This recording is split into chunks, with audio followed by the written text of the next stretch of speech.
Good evening, ma'am. I'm Dr. Patta Krishna, and on behalf of the Facebook group Learning General Surgery and the team which runs the Marvelous Medicine, welcome. And we're just waiting for Dr. Vidya Mohan Ram to come in. Actually, she's in the US at the moment, so otherwise, if it's I think she's there. Yeah. Vidya, are you there? Yes, I'm there. I heard you introducing me. No. I couldn't find you, and Yeah. So, sorry to be almost late. Good evening, everybody, and welcome to today's episode of Marvelous Medicine. The topic is literature searching skills. I'm extremely thankful to Vasumathi Sri Ganesh for accepting to do this session at very short notice. And thank you to Ravi Shankar, my friend and batchmate, for putting this program together. Vasumathi Sri Ganesh is the founder and CEO of QMed Knowledge Foundation, a trust which trains healthcare students and professionals in searching and referencing literature correctly. She did her BSc in Home Science from Women's Christian College, Chennai, and after being a homemaker for over a decade, she did her bachelor's degree in Library and Information Sciences from Mumbai University and then got hooked to information. She subsequently did her master's in Library and Information Sciences from Indira Gandhi National Open University. She loves to teach and has conducted scores of workshops and delivered hundreds of lectures on literature searching and referencing and reference management. And she's an invited faculty at various research and methodology workshops. She was previously the Chief Librarian of Health Education Library for People and also the PD Hinduja National Hospital and Medical Research Center, Mumbai Library. She has received the International Clinical Librarian Conference Evidence into Practice Award in 2019. Welcome, Vasumathi, and thank you for once again for agreeing to do this session at very short notice.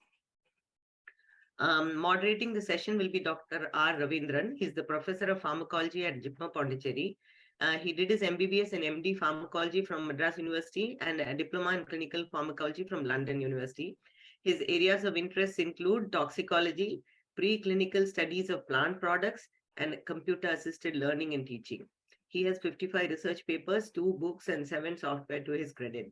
He's the chief editor of the Journal of Pharmacology and Pharmacotherapeutics.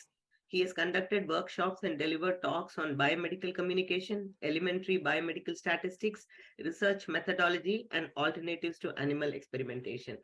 Thank you, Professor Ravindran, for agreeing to moderate this session.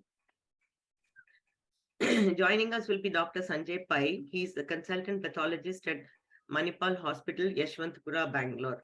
He did his MBBS from Grant Medical College and MD Pathology from Tata Memorial Hospital, Bombay.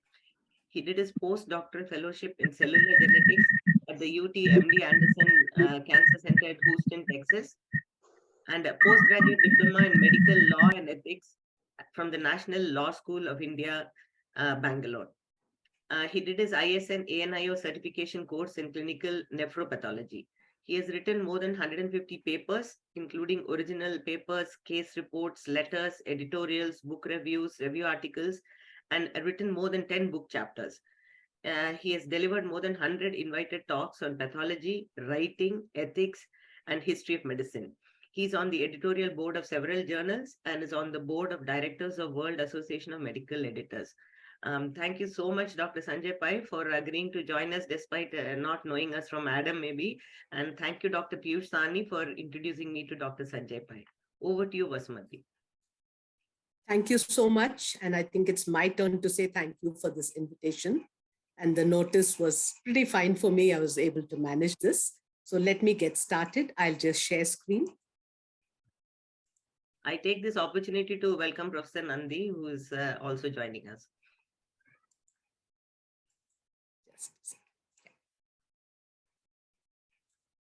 Yeah, so just confirming my screen is visible and yeah, you're audible and visible, Vasumathi. Perfect. Thank you. So let me get started. Yeah, that was a brief introduction that was done. I just have this as my regular slide here, but I'll go on to introducing my foundation, which is called QMed Knowledge Foundation. What we do for the health sciences, we help in saving time and tackling certain pain points in research. And what are these? We do skill building in online searching and referencing. And this is through our e-learning workshops, live workshops, lectures and webinars, and mentoring. The impact that we are hoping to help the research community do is that people will have more hours available once they learn these skills, stronger understanding of research methodology skills, of research and research methodology skills, hopefully still more and better Indian research output and availability of Indian evidence. What we are doing is a part of the whole research thing, but we believe it's a very important part. Now, these skills, why the need in the undergraduate curriculum?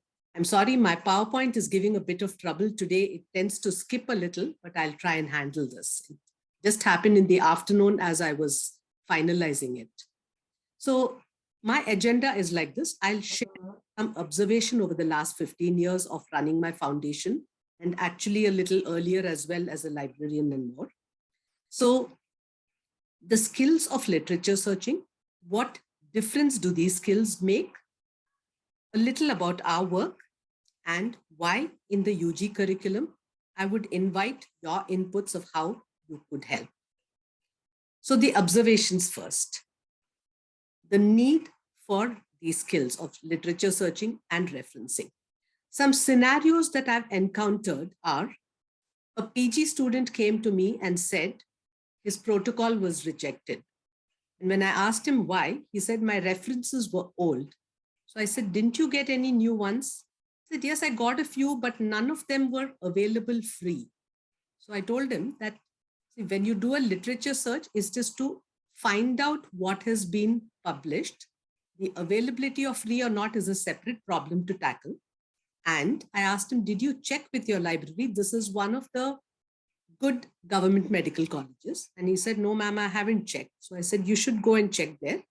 And I offered to help him do another search, but he seemed to be too much in a hurry.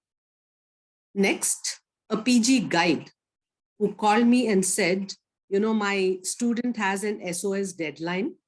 And what happens is that his references are all in a wrong this thing. So I have to, can I request you to help him get all his references right? So I said that that's something I can't do in a hurry, but I could guide him a little. Here, what my point of saying is that this person should have really learned it earlier and not had to go through this. An MBBS student, she was presenting a poster on nutritional status of children or something. This was part of an undergraduate conference. And I was asked to judge the posters along with a couple of others. When that happened, I noted that one of her references were rather old. So I asked her that you're talking of the nutritional status of children and you've put a 10-year-old reference. Does that really work? She said, I couldn't find anything else. Now, nobody's guided her of the importance of having a reference that's more recent, and she has not had any way of learning it.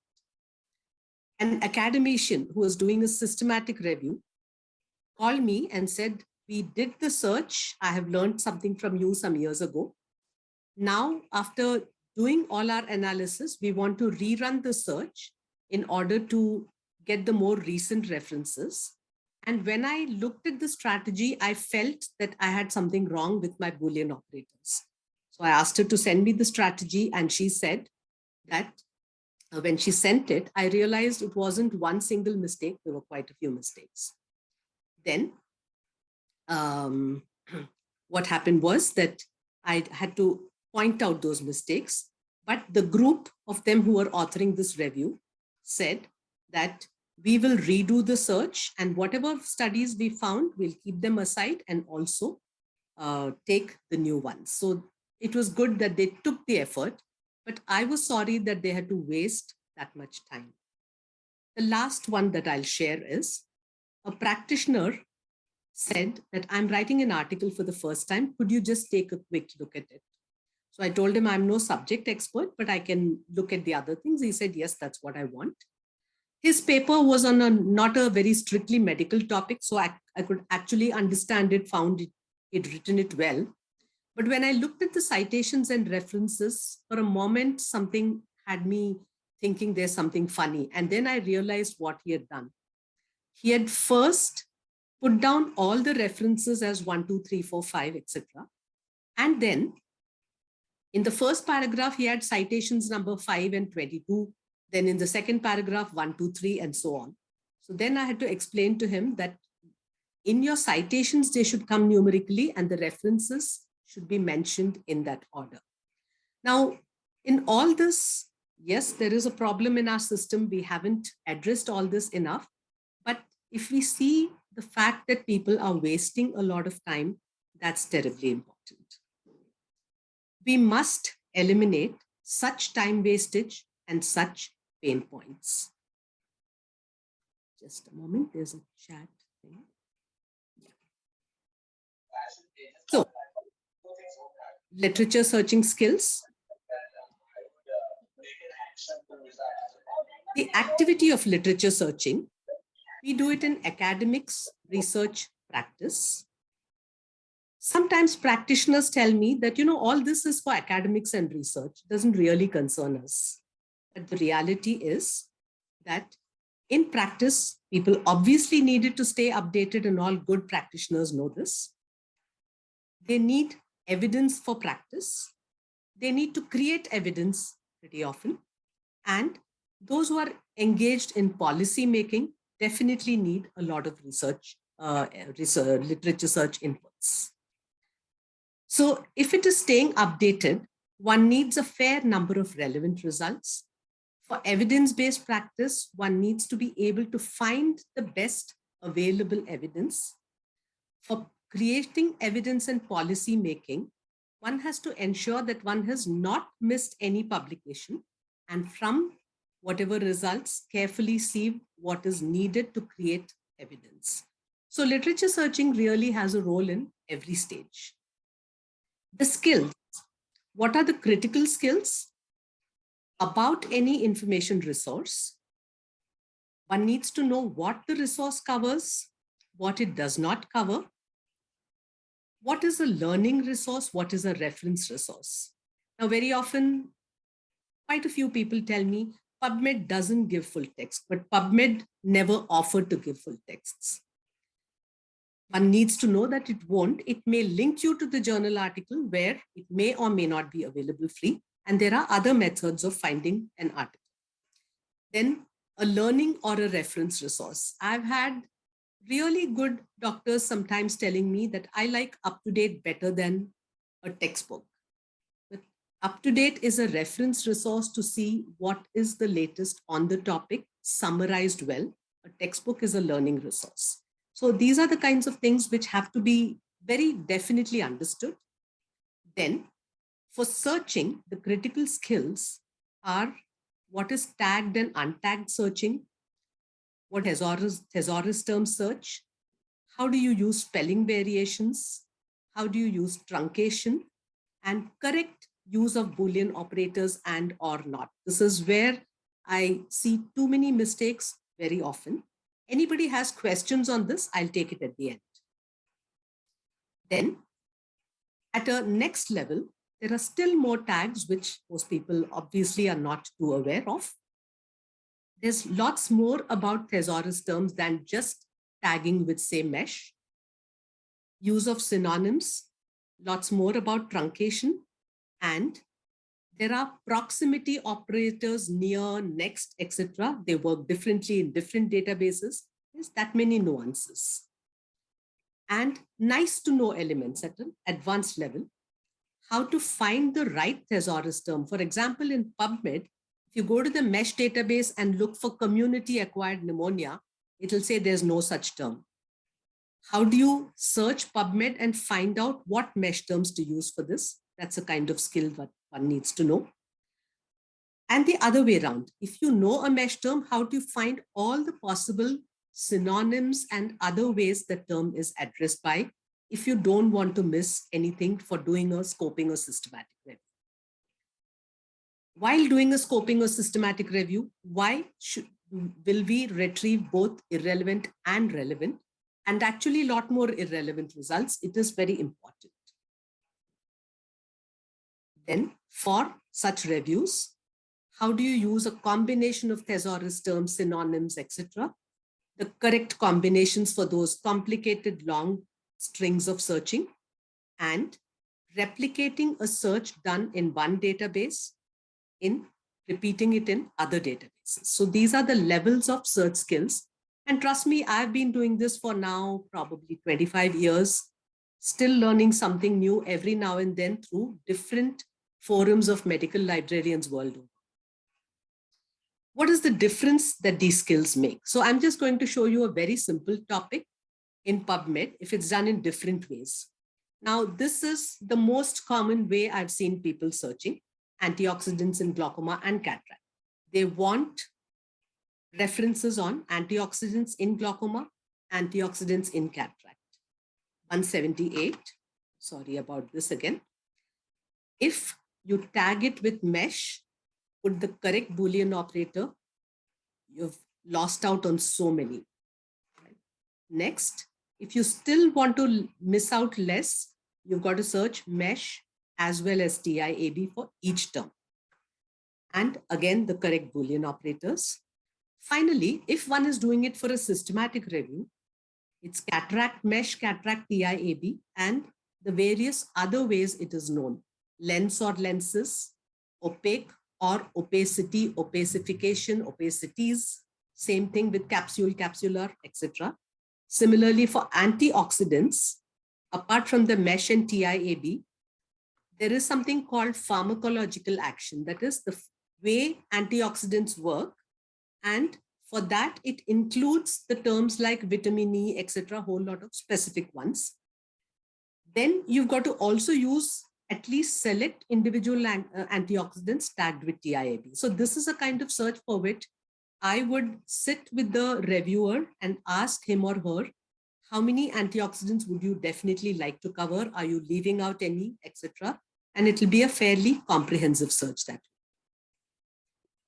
So overall, the difference that these skills make is saving hours, sound basis for research, because especially in the case of when you're trying to create evidence like systematic reviews, if you miss out an important publication just because of a poor search, that's automatically not 100% right evidence because you've missed that one.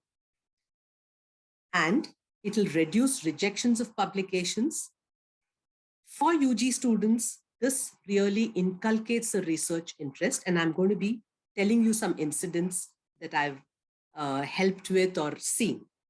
Saving hours, it's not only for the person who's doing the search, for the PG guide, for the journal editor, for the reviewer, everybody, it's going to save hours. They don't have to go back and tell them, please redo this because of this. So for learning these search skills, what has QMed done about it? The National Medical Commission in the foundation course, which is done for fresh MBBS first month, in that document, they mention students should be introduced to Word, PowerPoint, etc., and familiar with search engines in performing a literature search. So the mention is already there. And similarly, it's there for the competency-based curriculum thing, demonstrate ability to search, etc. And now these things are fairly recent. I think around 2018-19 is when these came in. But QMed has been teaching these skills in 2008. Of course, we've mainly been teaching fully qualified people and PGs and all that, but we have had a good number of UGs who learned from us. And in 2020, we introduced these e-learning courses on qmedcourses.in with the objective of reaching out to every institution in India. The reason for this being is between 2008 and 20, every time we did a workshop or I delivered a lecture, somebody or the other would tell me that, man, I wish I had learned this earlier. Or in the feedback, they would say, this should be in the curriculum. So with all this in mind, we said that if it has to reach out everywhere, it had better be available through e-learning so that 24/7, it's available to anybody. So these courses are learn at your own pace. People can do them at 2 a.m., 5 a.m., middle of the day, whenever they like.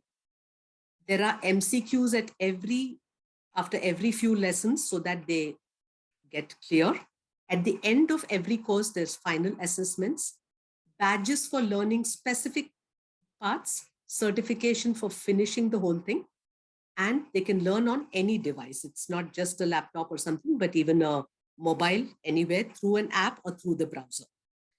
For clearing and solving doubts, we have discussion forums, we have webinars at frequent intervals. We also have a feature of book an appointment with QMed. So they fix a time and date, and we have a Zoom call to help them clear doubts. This has been specifically effective for those who are doing systematic reviews. Again, I stress what we teach is the search strategy. The rest of it, I'm not qualified to teach.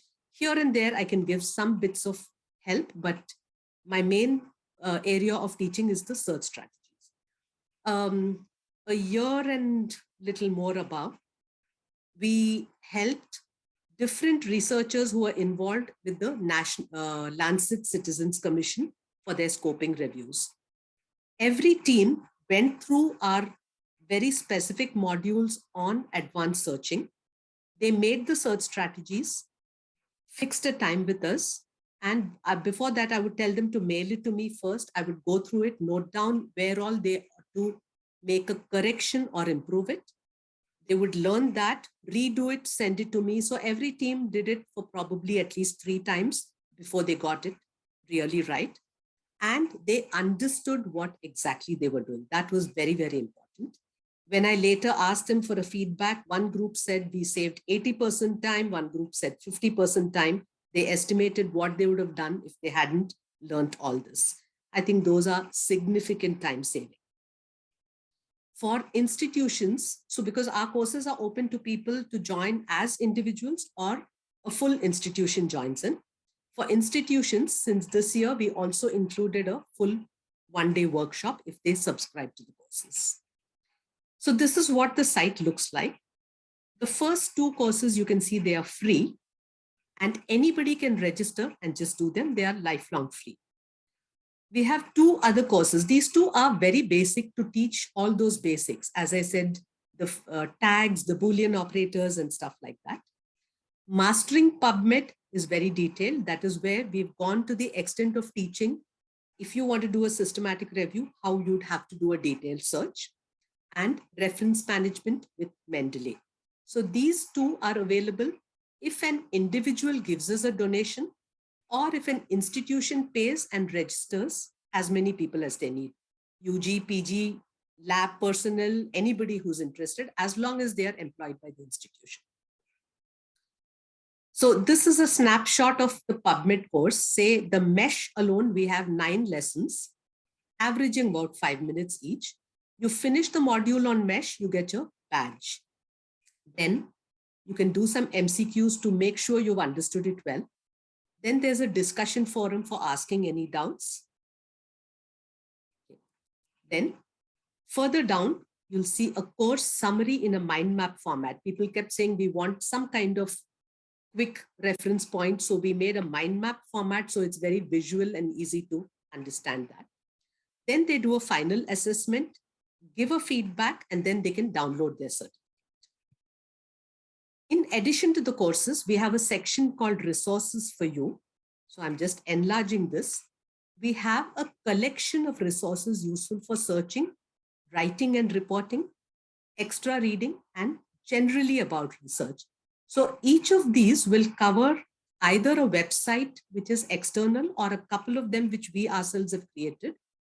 Plus, this extra reading has papers that we've identified, post them on Facebook, etc. So we've made a database of those, and people can click links and open and retrieve those papers via PubMed. So papers on, say, plagiarism or writing the title of a manuscript or things like that. So how others have written articles, they can read those and go through them. All this is open to subscribers.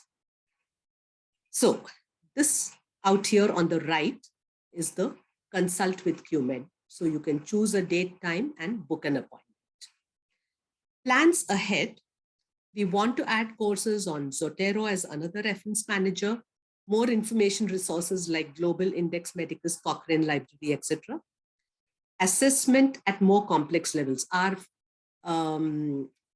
The assessment quiz that is at the end of the course, for those who know Bloom's taxonomy, we've got it at 3 levels: remembering, understanding, and applying. Now, it's our dream to address the next 3 levels. We are not really ready for it, but hopefully someday in future. We want to introduce more interactivity in lessons. Today, it's recorded videos, average 5 minutes, but we'd like to see if we can actually introduce some interactivity so that it keeps them bonded. Really. About the inclusion in the UG curriculum. So let me give you certain instances to tell you why I feel, my team and I feel that it should be in the UG curriculum. In the year 2009, if some people on this audience remember the social media platform called Orkut, which was there before Facebook, I had the student from KMC Mangalore who connected with me and said, could you teach me how to do searching for doing a systematic review? I myself wasn't so well versed in those days, but I did some help and then referred him to CMC Vellore, where they had the Cochrane Center, and through that, he got help to reach an international librarian and did it. But he and I kept so well in touch that when they organized a UG research conference, the team, which was all UG students, they invited me and said, we'd like you to do a pre-conference workshop on literature searching and referencing. So I was really touched to see so much interest among UGs. That was one trigger point. Then, this is a very interesting story. In 2016, in Mumbai, there is a Dr. Sushant Shinde who conducts certain very specified courses for MBBS students. I won't go into that detail, but he also used to hold this event where he would ask students to, he divided them into groups. He would give them a topic each. He'd say, read as many papers as you can, and you have to present it in whatever way. They could make a skit or just do a formal presentation, whatever. And it would be like a competition. He had external judges asking questions and giving them prizes. So in this case, I took all this from the Facebook post of the first prize winning team. So here they started with this, and see, they talked about the literature search fiasco, where they said that on the topic of drug-eluting stents, they were completely lost in the millions of articles. They were living under the peaceful illusion that a simple search on the phrase would give all the answers. They got something like 12,000 and said, that's too much. So then they talked about this. Yeah. Our savior from the monster called literature search. You know what? A word like monster, imagine if they hadn't got help, that would be stuck to their heads for very long, which isn't very healthy because it becomes an anti-literature search feeling. So what happened here? Further, what they've written. Fortunately, this lecture made a big difference. Every single technique helped. To give an example, when they searched for this term with major, they were down to 6,000 articles. That was by half, which was like an eye-opener for them, but obviously too much for anybody, leave alone UG students. Then what happened was, here they did the applying of their knowledge. For their context, where it was not a primary research, but more about talking about a condition or a topic, what they did was they added TI, drug-eluting stent major, and drug-eluting stent TI, because that would give them a good number of most important articles. So they were down to 193. And if you ask me whether they read all of them, read or not, they were obviously glanced through all, because the next sentence says, this fiasco went on for 2 months, even a day before we came across a new trial. That is how much they've been tracking the topic, which was really amazing.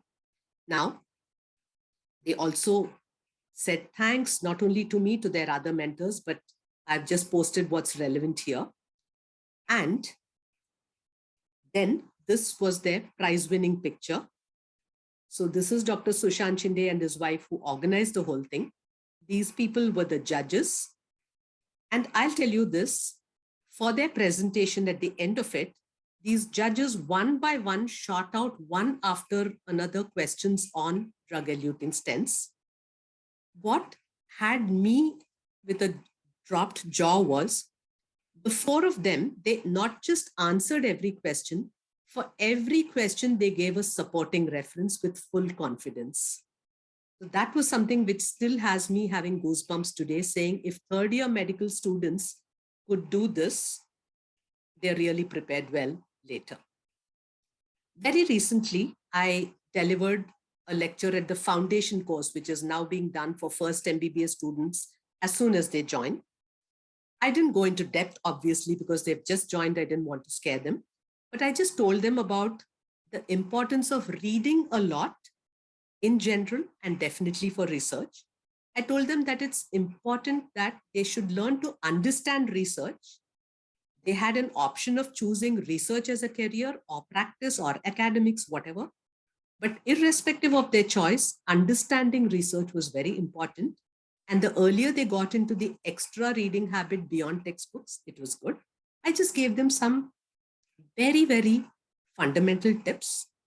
Then I told them, in your first year, go and master the first 2 courses that we have. It just takes about 2 hours. They could do that any number of times. In the next 3 years, to take time and learn the PubMed and Mendeley so that by the time they are in the post-graduation, they are much better prepared to tackle their thesis. The time that many waste in post-graduation, I'd like them not to have to go through it. At the end of my lecture, one student followed me out of the auditorium as I left, and she came and told me, I want to do research on cancer because I just lost my grandmother to cancer. She had tears in her eyes, and she said, how do I get started? It almost had me in tears when I could see that earnestness in her. I told her that, you can't start today. You've got to learn a little more, but I'm sure if you want it so badly, you're going to do it. You can stay in touch with me. Some or the other faculty will help you. Keep reading up on how to do research and you'll definitely end up doing this. Should we do this in the PG or UG? Early in my foundation days, I was saying that this has to be taught at the PG level because that's where they have their thesis. But I had this niece who had just joined BDS then. She was probably in the 2nd year. And she said, Auntie, PG and above, the patient care responsibility becomes too much and everybody switches to that mode. Whereas in the UG, we are ready to learn anything because it's a learning stage. Anything that anybody tells us is important, we are happy to learn. So the if encouraged is a very vital thing. So as I said, this was shared by a second BDS student in the year 2010. She is my niece and she told me at that time. She's very happy that I'm quoting this. So in the curriculum, if we want it, I know that the processes are NMC approval, the budgets have to be approved, etc., and the implementation. Now, some time back, I had presented it to the Vice Chancellor of MUHS, and she said that unless the NMC approves, we can't make it compulsory. However, we can definitely talk about it and do something about it. So what I think is the NMC and even the ICMR, because they encourage the STS, etc., they should be mentioning our courses.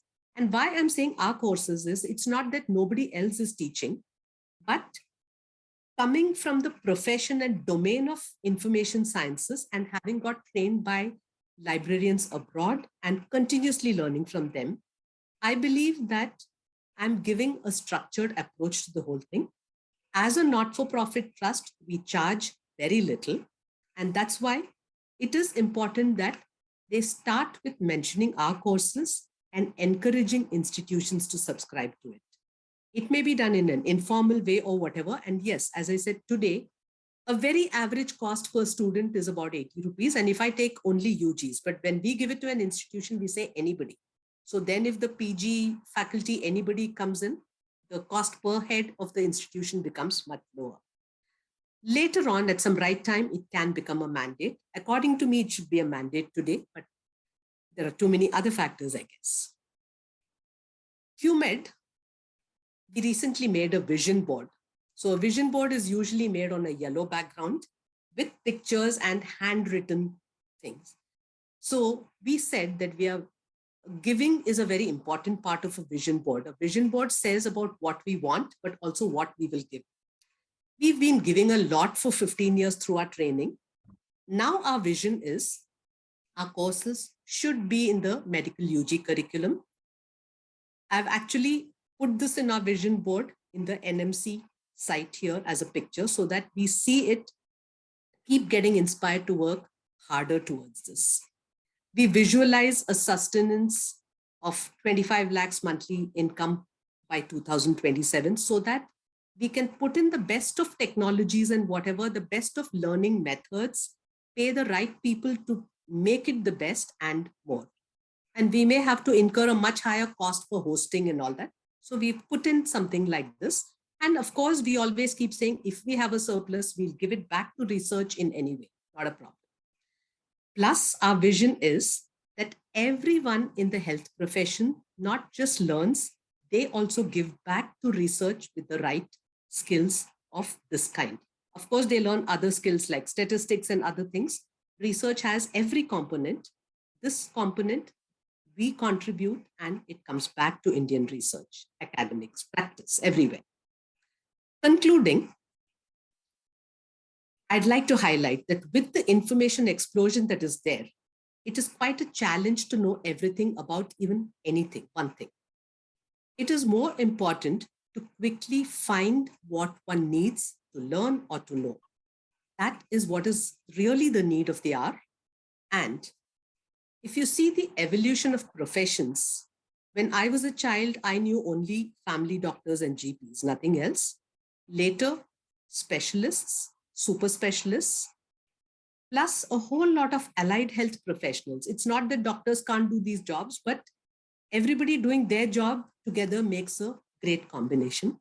So why not we create what is a term informationists that was coined a few years ago in the US by some US librarians. And they do have informationists. I have visited the NIH, which has a team of 15 informationists. They are in their library premises, but they do only work like going on rounds with clinicians, immediately finding out their best evidence, etc. They work on their publications and matrices and things like that. That's the kind of jobs. In India, we could really create such a breed. Right there in the conference in the US, I even presented a poster like this about creating informationists to tackle the doctor-patient ratio in India. Because for doctors, time is a huge problem thanks to this ratio. How can you help? Some suggestions that I have, and I'd love to collaborate with more people. First is request everybody to understand and spread the need for such training, such people, and the role of courses like ours. Encourage a friend, colleague, your institution to subscribe every year and ensure lots of learning all the time. Then help us at an advanced level by introducing us, not just giving us contact details, that doesn't help. Actual introduction to the right people at NMC, any other council, boards, etc., to make such courses mandatory and also to create informationists. Help us sustain till this recognition happens. Donate one time, you can donate at intervals, you can make a recurring monthly donation, anything like that.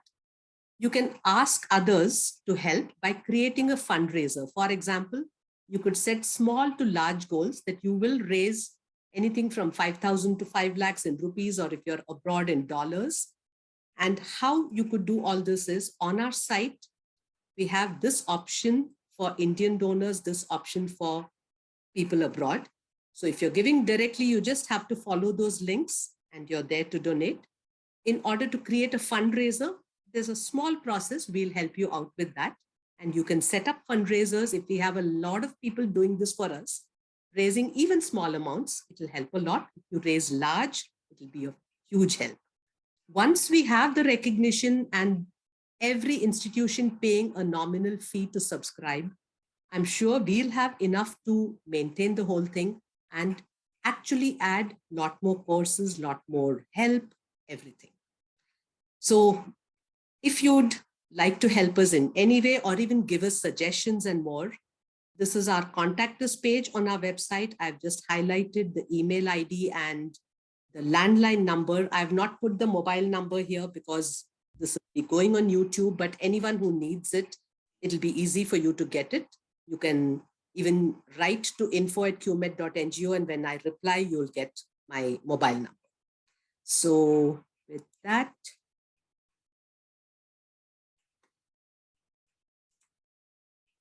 yeah, I think somebody in the chat, Dr. Sanjeev Kolagi, thank you.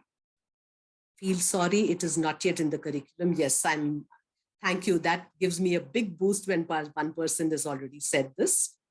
And with that, I'm done. I welcome questions, interactions, everything. Thank you, Dr. Ms. Vasumathi, and very sorry that we got hacked and there was some problem, but thankfully, I think we are over it. And I really admire your calm and this thing for continuing the session even when we were hacked. Thank you so much, and really sorry for that unpleasant experience. No, that's not your fault. And I've experienced this once before where it was a different kind of nuisance. Somebody kept on talking. So this was run by UG students. They apologized and said, we'll start with a fresh link, and then we restarted it.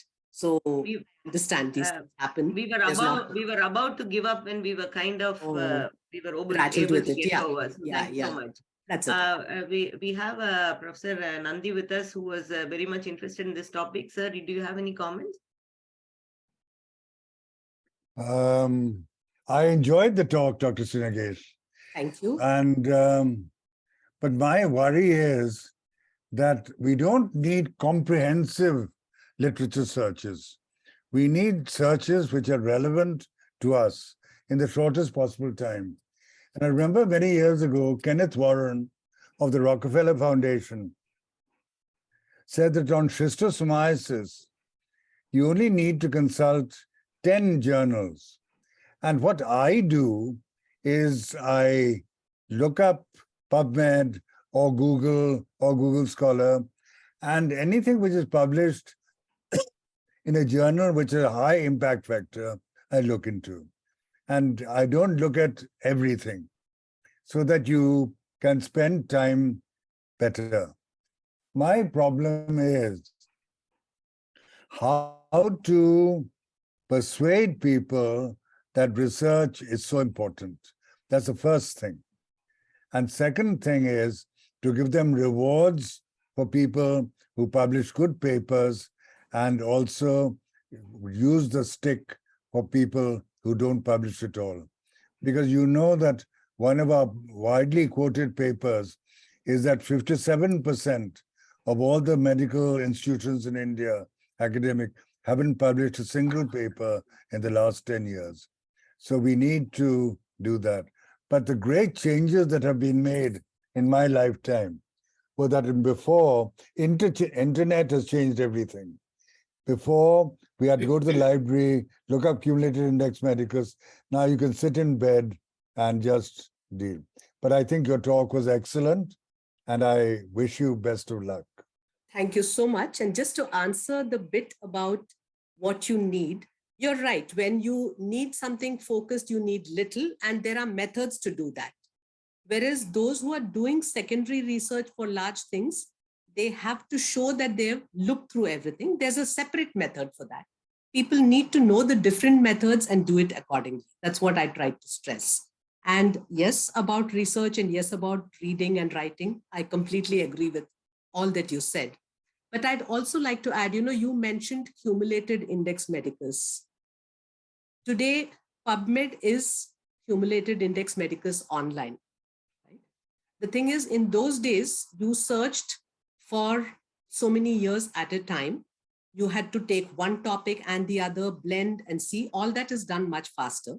But the problem today is the overload, and people don't know how to reduce that overload. A lot of time gets wasted there, and that's what we are trying to tackle. When there is a wonderful resource with a lot of facilities, it's like having an MRI machine with no one trained to use it, something like that. So that training is required, and I have seen undergraduate students and also postgraduate students learn it quickly. But it's just that if I feel that this earlier it is introduced, the better overall. I think it's very important to teach students how to distinguish what is good and Yes. useful and what is not good and useless. Correct.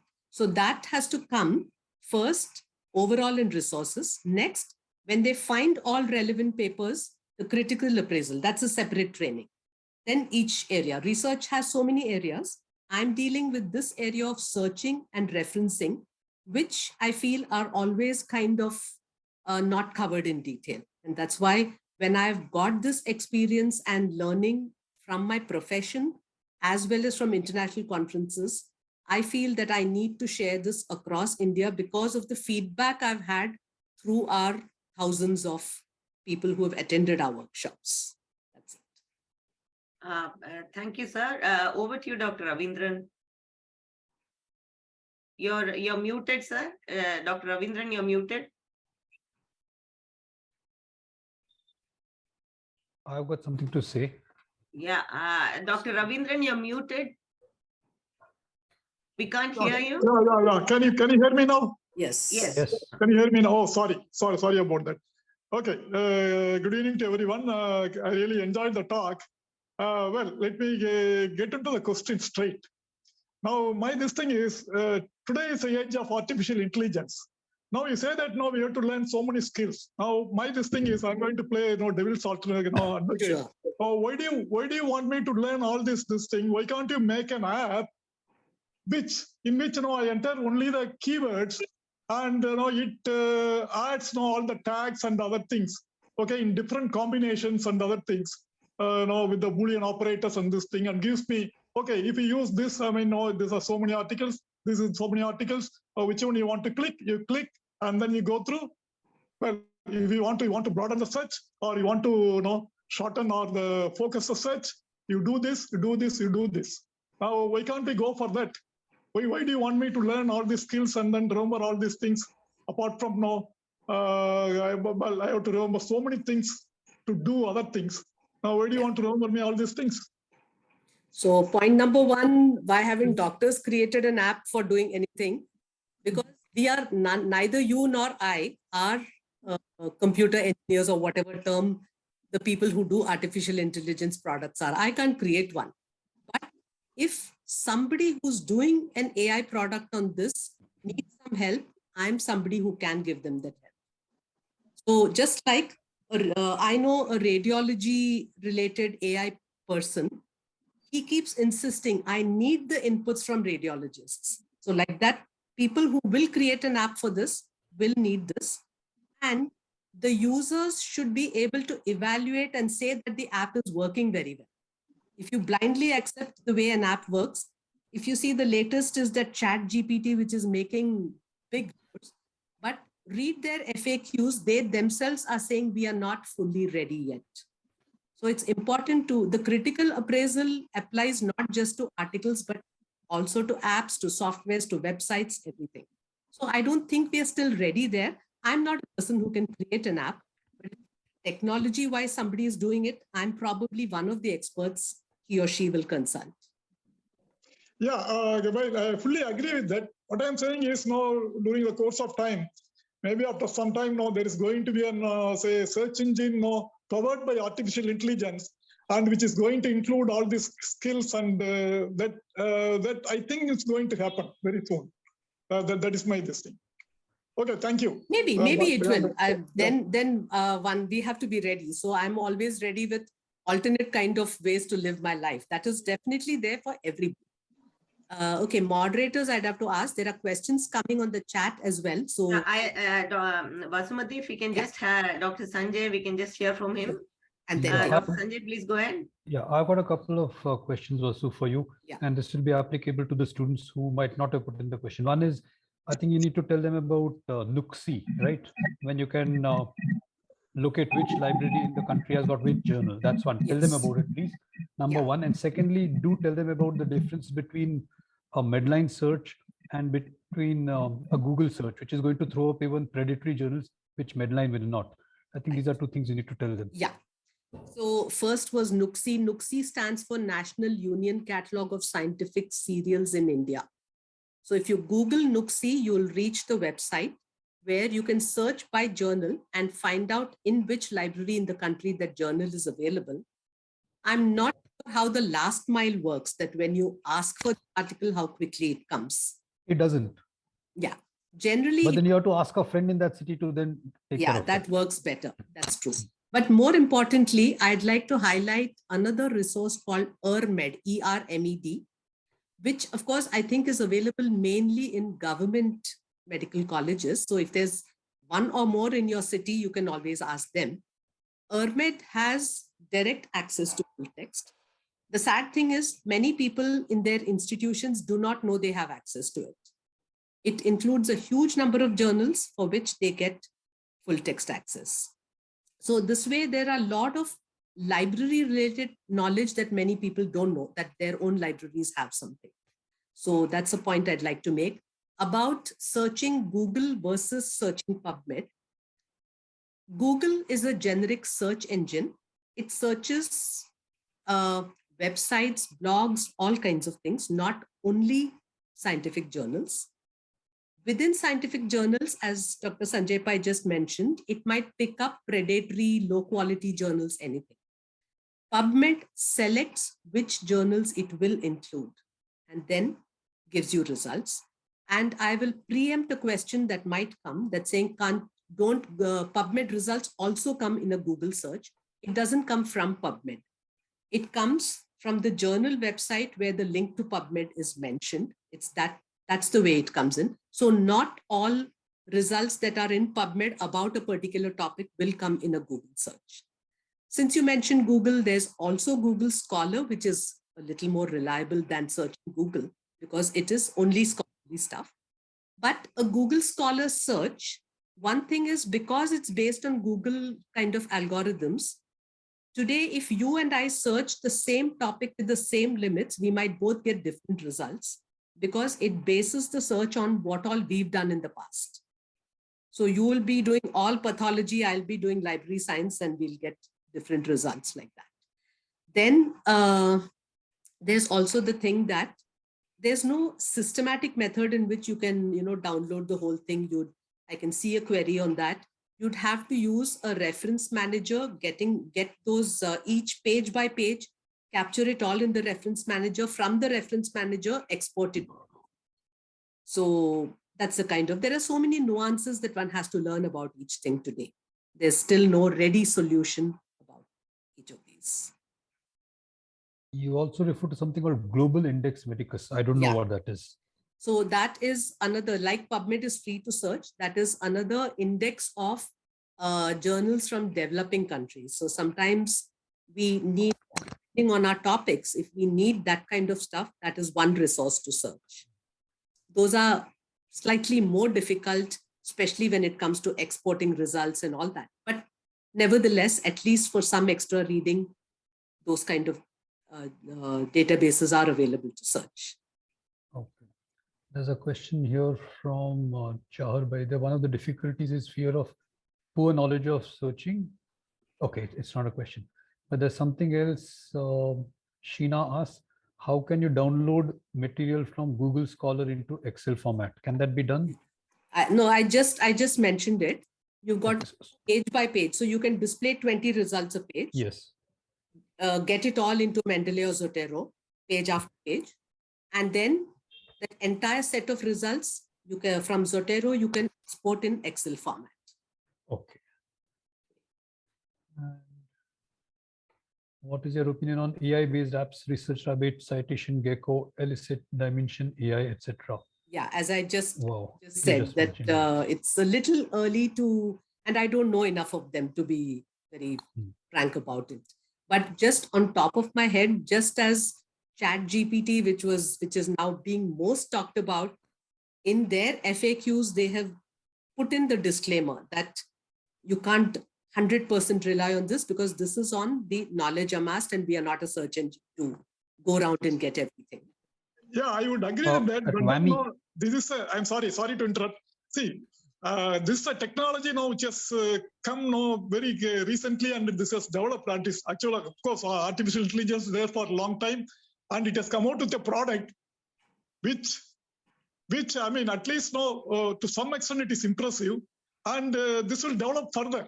What I'm saying is maybe if you see after 10 years, we may not be really having the skills of searching. We'll be always using some app Maybe.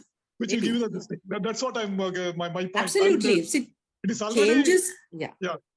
already Changes today are somebody so has- rapid that we've got to be prepared for anything, no question. But we Yeah. can't not learn what is needed, just worry about that change. That's my way of saying it. World Association of Medical Editors has just come out with a position statement on ChatGPT and its misuse or abuse in medical journals. So those of you who are interested can look up the WAMI website and read that statement. It's definitely worth reading. Dr. Ravindran, of course, knows about it. Yeah, I read about it. See, they are not against this artificial intelligence, using artificial intelligence in writing the papers or any of this thing. They say that they give some directions or they give how to go about it if somebody has used artificial intelligence. It is very I was really surprised to see they are not against it. Well, we'll discuss that offline. Yeah. I personally am against it, but then it's an evolving field, let's face it. Exactly. That's Yeah.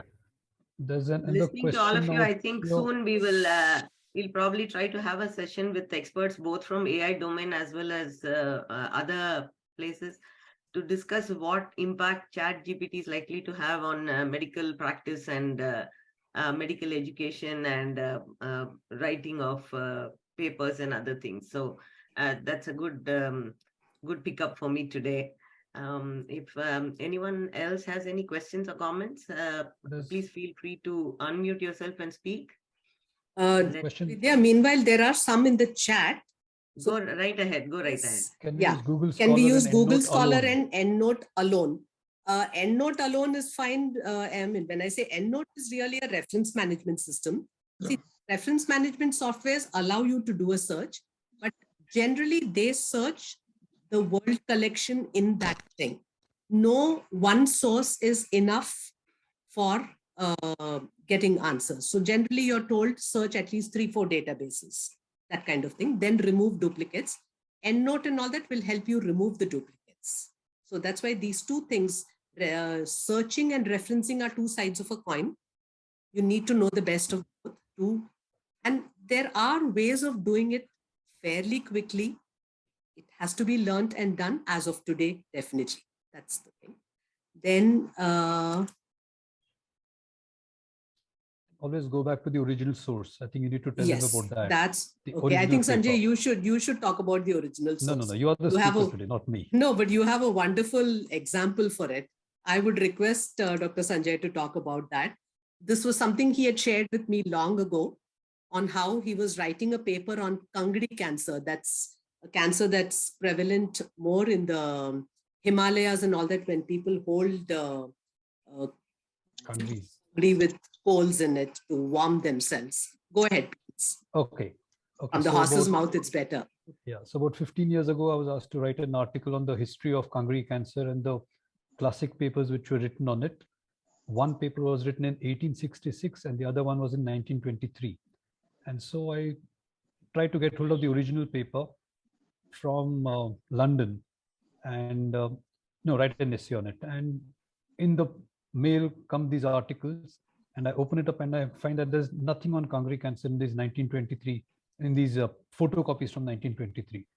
So I got in touch with the librarian, and the librarian was very clear. These were the pages you asked for, and these are the pages we've sent you. But yes, I see it doesn't correspond to what you want. So then we realized that there was some error in the referencing. And to cut a long story short, this paper was written in 1923. And from 1923 to the mid 1930s, that paper was referenced correctly. Sometime in the 1930s, someone made a mistake with the volume number and the page number. And for the next 80 years, people kept misquoting that. And so when we got that paper, It was the wrong paper. So then I had to go back to the original, to the papers in the 1930s to locate where that error had taken place and then to get hold of the original paper. So we keep hearing that, you should look up the original paper, but really most people don't do it. And this was an excellent example of how something had been quoted right for 10 years and then wrong for 80 years. The wrong page numbers had been quoted. So always go to the source if you want the correct information, else you'll end up in a mess. I'll share yet another example like this. Editor of a journal called me and said that I seem to detect that one reference is really wrong. I've not done anything to actually check it out, but can you check it out for me? So he sent it to me. What was interesting was the name of the journal was mentioned as New Technology Journal Biomedical Materials Research. And it says volume 30, 1954, something like that, some earlier. So he said the journal title sounds weird. And even if it is correct, volume 30 in 1954 means New Technology Biomedical wouldn't have existed, and volume 1 should have been much earlier. So I did a very simple Google search for this. And you know what I found?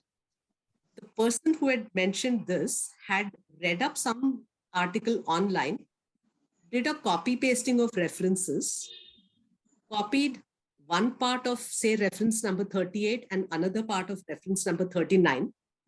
The actual title was Porosity of Surgical Mesh Fabrics, New Technology. Journal Biomedical Materials Research was the name of the journal.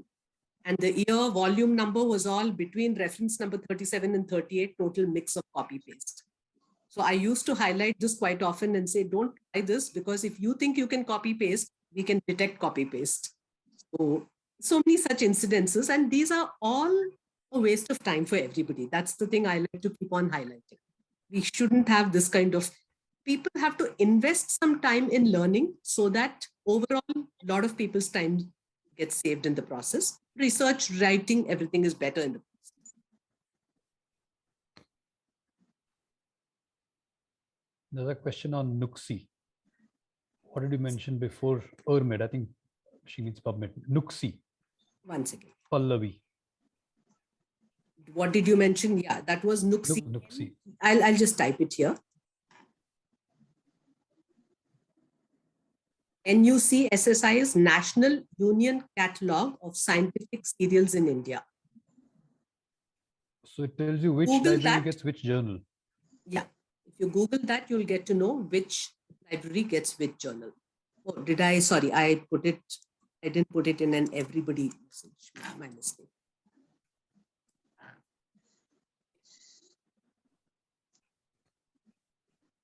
So what I do is I look up, if I want a specific journal and my library doesn't get it, I look it up in Nuxi. And then I think of some friend who I have not contacted for years, get in touch with that person if he stays in that city and say, please photocopy this article and send it to me, or scan it or whatever. So recently in QMed's blog, I had written about further tools to get full text articles. So maybe you should just check that out. Just go to qmed.ngo/blog and you'll find that. It's a very recent blog post. Okay. Also, something which I tell people which doesn't seem to strike them is, once you look up a paper on Medline, you get access to the author's email. Just email that author and ask. No, not too often now, because of the new GDPR, the privacy things and all that has become much less now. Okay, well, I've been lucky all these years. Yeah, no, this is very recent development. Very recent development that many of them hide their email IDs so that the privacy thing is taken. Oh, but it's very easy to find out. You can go to the hospital website. That's another thing. If you have the search skill, you find it out somehow. So I'll give one tip on this, at least for the Indians. You put in the name of the person, write the word email, and say file type :PDF, because many medical colleges in their websites, they have this list of such and such a committee, etc., and those are all in PDFs. Almost everywhere, the email ID, mobile numbers are available. This is all application of searching skills in different ways.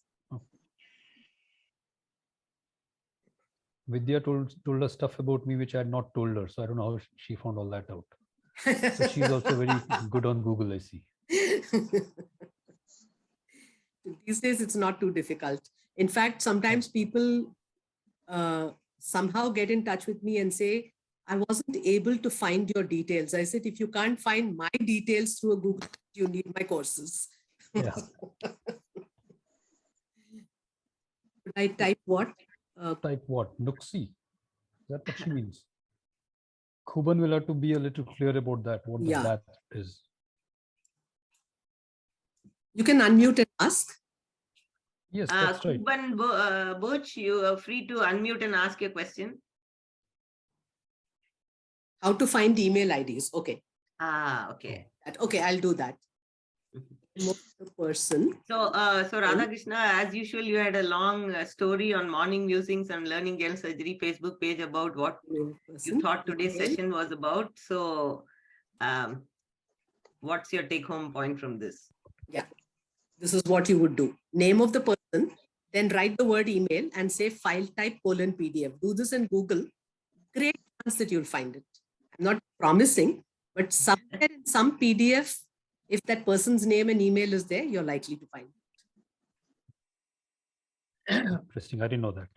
Vidya, actually, today's find is the word informationist. and I didn't know a tribe of that sort exists. And then actually, I was wondering how we couldn't get in touch with you all these years, ma'am, because there are hundreds of thousands of medical students struggling with literature, not just medical students, postgraduate, super specialty, practicing doctors. Actually, this is the need of the hour. Actually, I don't know. We are lucky that we could come and get you, and I think we need to listen to more of you. And I think we have to. Every student should go through this lecture and benefit immensely. Thank you so much. And it's a totally different thing.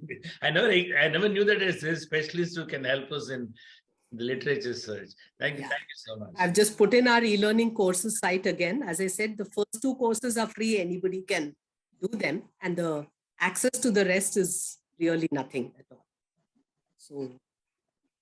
So once again, I have to thank Ravi Shankar. Yes. He got held up in a meeting and couldn't join, but he for getting us introduced or and we were able to come up with this program. And it's not just for thesis writing and all, even on even for bedside management or ready source, or if even giving a talk or conducting a workshop, anything. I think this is going to be even to just understand something better. If you have a problematic case the next day and you just want to look up what's relevant. So I think what tips that you've given us today, even without doing the course, is going to help a lot, and definitely even more when we actually go through it. So thank you, Vasumathi, so much, and thank you, Professor Ravindran and Dr. Sanjay Pai, for making this session interactive. And thank you to all the hosts of people who logged in today. And it's Could I just add a little bit? Yeah, because when you said about bedside and all that, I'd just like to quickly share 2 cases that 3 cases that I helped with in Hinduja Hospital before the internet days, just with Medline on CD. One was a neurologist who, the MRI was new at that time. So he said, I want to know if I can put my patient with an pacemaker in the MRI. So I got him the relevant documents, and as I remember, it said it was okay, but he said, I'd prefer not to. But he read up and then made an informed decision. Another was a urologist who talked about some surgery where the approach was normally right side and he wanted to try a left side approach. I managed to get him 8 papers. So in some way that obviously did. A very interesting example was a police inspector who was admitted. After being admitted in some smaller hospital, he was brought here with very acute symptoms. They were not able to diagnose, but they suspected a thallium poisoning. So in fact, they didn't suspect thallium, they suspected heavy metal poisoning. They asked the Bhabha Atomic Research Center about tests for heavy metals. They said, you'll have to tell us which one. We can't test for everything. one ICU doctor, he came to me and said that I suspect it has to be thallium. Can we check it out? We searched Medline and we got the right article, which gave the right antidote, everything. But again, that was pre-internet days. So it was only an abstract. We didn't have the full text, but the abstract told us that the antidote was a color Prussian blue, but there was no idea about how to get it and how to do things. Another ICU consultant, he had recently returned from London. So he called the London Poison Center. They sent the antidote. They saved the patient's life. He was otherwise almost going. So there are so many things that happen out of such things.